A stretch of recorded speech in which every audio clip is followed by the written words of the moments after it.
Okay, good morning. Monday, 10:48. Let's see, week 8. Frankly,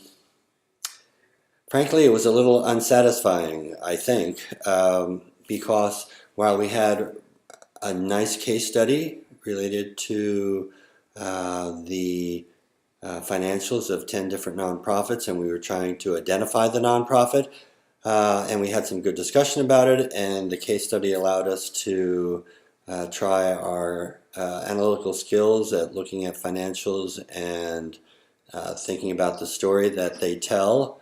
Ultimately, because we didn't have the answers, we didn't get any real resolution.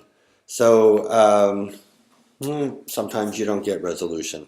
But I thought the exercise itself, as some of you said, was really interesting. But I wish we had gotten the answer somehow. And I didn't see a case study B in the Harvard case study, so I'm not sure they exist. Anyway, I tried to get them, I couldn't. That's the way it goes, I guess. Week 9, I think, is going to be a good week because there's a lot of meat for us to discuss. You have 4 chapters in the Weikert book here. I just wanted to have a comment about each of them.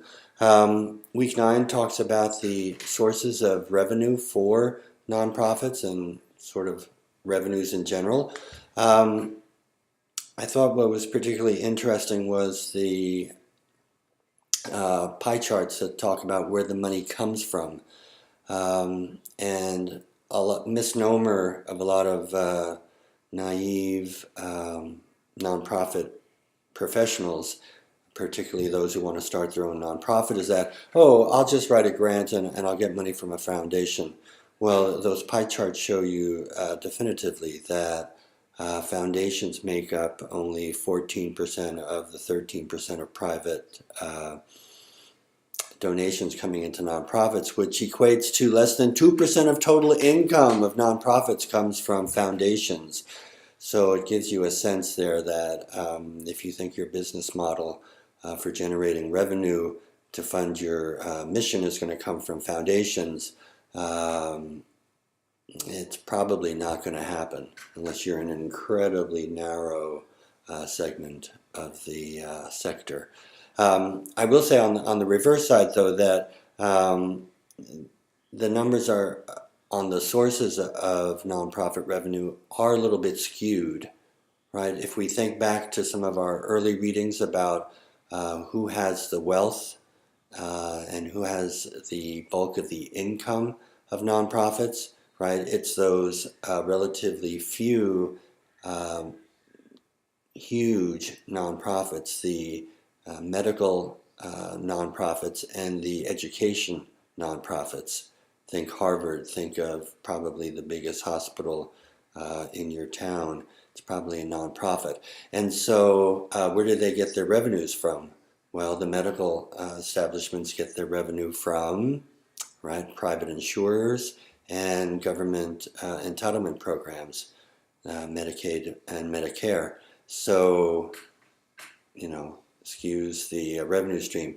Likewise, for educational institutions, while not all the money, a sizable amount of the money comes from tuition.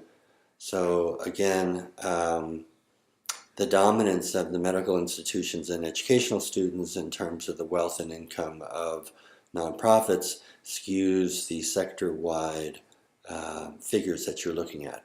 Okay? In week 11, not week 11, chapter 11, we talk about the time value of money. And this, while there are formulas and there's technical ways of talking about this, the basic concept is having money in your hand today is worth more than having money in your hand tomorrow, right? And I was thinking there are really kind of 2 reasons for this, right? One is that if you have money in your hand today, you can do stuff with it. you don't have to wait until you get the money in your hands tomorrow. So having flexibility and options today is valued more than having those options tomorrow. The other point too that we talked about is that inflation reduces the value, the buying power of the money that you have in your hand today. And so the dollar that you have in your hand today will not buy as much tomorrow. Let's talk about a year or two, okay? Because you can't measure the inflationary problems from day to day. But you understand the point, right? Okay. So, let's see, we talked about this in terms of return on assets, right? That if you're getting zero return on your assets, you're actually losing money because the replacement costs of your assets next year will be inflated by the inflation rate for the year. So again, this notion that you have to gauge the value of money over time is really important. And it's particularly important as it relates to Chapter 11 because it goes on to talk about cost-benefit analysis. And very often in those analyses, you're talking about and comparing the cost of money and the benefits of making a decision at different points in time. So you have to adjust you have to put a dollar value not only on the cost and the benefits, but you have to adjust that dollar value in terms of when you incur the cost, when you incur the dollar value of the benefits. Okay? And then just a second point about cost-benefit analysis that I'm sure you're all familiar with. It can be really tricky to give dollar value to cost and benefits that don't have a market value to them, right?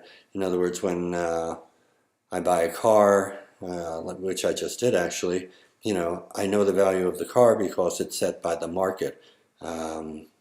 It's a fixed amount. But how about the benefit of riding in a safer, nicer car? Our old one was 11 years old. Okay, enough said. Anyway, right? And so how do you put a dollar value on the safety of the new car versus the old one? I don't know. And more to the point maybe, in public policy or nonprofits, you have a cost of a particular program, but how do you measure the benefits of one less child dying from a disease because they got a vaccination, or one less death on the highway because you put up a guardrail along the cliff, or one more student graduating from high school because you had a good dropout prevention program. And so placing a dollar value on some of these benefits because they don't have a normal marketplace to set the value is really tricky. Okay? All right. And so cost-benefit analysis is often presented as a very precise, quantitative, analytical instrument, but we know it sort of ends up that way because you have a dollar amount for cost and you have a dollar amount for benefits, but the assumptions that underlie those final definitive answers are pretty squishy. Okay, Chapter 12 goes on to talk about capital budgeting and finance. We've talked a little bit, right, about the connections between the capital budget and the operating budget, right? That with a capital budget you sort of make or create the asset, but normally those assets, whether it's a building or a new fleet of cars or something, has an operational impact. And so that concept is addressed in this chapter within the notion of the life cycle cost. right? There's not only the cost of the acquisition, there's the cost of the operating, the maintenance, and in some cases, a disposal cost. Okay, and so the total cost of the capital project really needs to be, excuse me, accounted for when you're thinking about making a capital investment. Excuse me. And so going back to my, there's another practical application here. Going back to my notion about the car, new car, right, on the sticker, right, it tells you how much the car costs, but it also has on there estimated annual operating cost. And so the government, through its regulations, are trying to help you figure out what you're really actually getting yourself into when you make the capital expenditure of buying a car. Okay? And then let's see, chapter 13 talks about investment strategies. And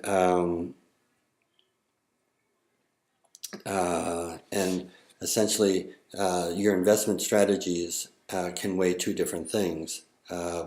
You want both, but they kind of work against one another. One is the protecting of the principal versus maximizing your return on investment. And typically, right, the investments that have the highest return on investment are the riskiest. And so the question is the balance you want between making sure you preserve the principal versus actually getting a meaningful return on that principal.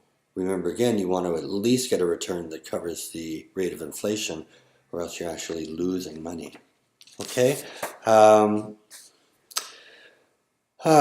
then the other thing they talk about in that chapter, right, is this notion of liquidity. If you're in the lucky enough position to have extra money laying around that you can actually invest, the question is how liquid do you invest? How liquid are the instruments in which you invest that money, right? And so you have short-term investments so that you can get the money back out fairly quickly, or it's only locked up for a short period of time, short-term bonds or money market accounts or savings accounts, stuff like that that's fairly liquid, versus the longer term investments, like a 5-year, 10-year, 30-year bonds of some sort. Okay? So again, it's this balancing act of, actually now you have three things to consider. Protecting principal, getting return on investment, and liquidity. How quickly can I get access to the money? And so based upon your future financial needs, you figure out what sort of mix of short-term, long-term investments you make, and then also in terms of the risk, risk versus return, you then start thinking about stocks versus bonds, and that's normally when you think about really long-term.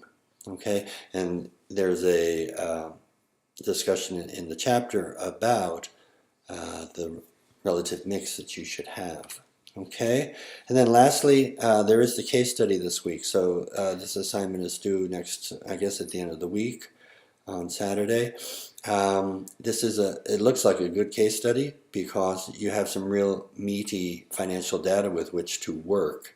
Once again, the issue is that it looks like there's a budget deficit. What else? In a nonprofit. But you have 5 years of revenues and expenses, which is always really good, so you can kind of see what trends are happening in the different revenue and expense lines. You also have 2 years of data as it relates to the assets and liabilities, the balance sheet. You also have some detailed information about salary in 1 year, so you can kind of see where the salaries are going, some detail there, which is great. And then lastly, there's a cost-benefit section at the very end. Okay, so you have some meaty data to use in analyzing the financial health of University of Trent and for answering some of the questions in the case study assignment. Okay, I'm at 15 minutes. I talk too much. Okay, so I guess that's it. 413-237-7475. I will be catching up on the grading of your participation, and so that'll be in the next day or so, so everything will be caught up. Okay? All right. So I guess that's it. Thanks. Have a great week. All right. Bye-bye.